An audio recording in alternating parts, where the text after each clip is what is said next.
Hey, assalamu alaikum. This is Abu Hussein. How are you doing today, brother? Today, topic is about myself. My full name is Muhammad Abu Hussein. I am 24 years old.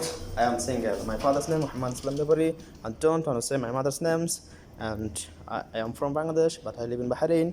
I have been working here last 5 years. I work at the restaurant. I am so comfortable to my work. And also, I am proud of my family because my family always told me, son, you go ahead, we're behind you. Don't worry.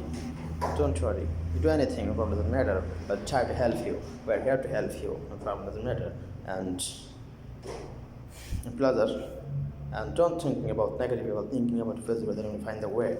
There is no substitute for hard work. Never stop believing, never stop fighting, then you will find the way.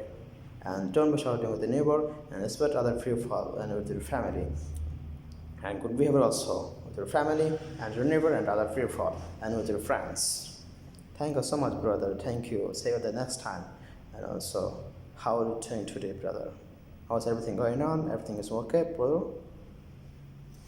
Thank you so much.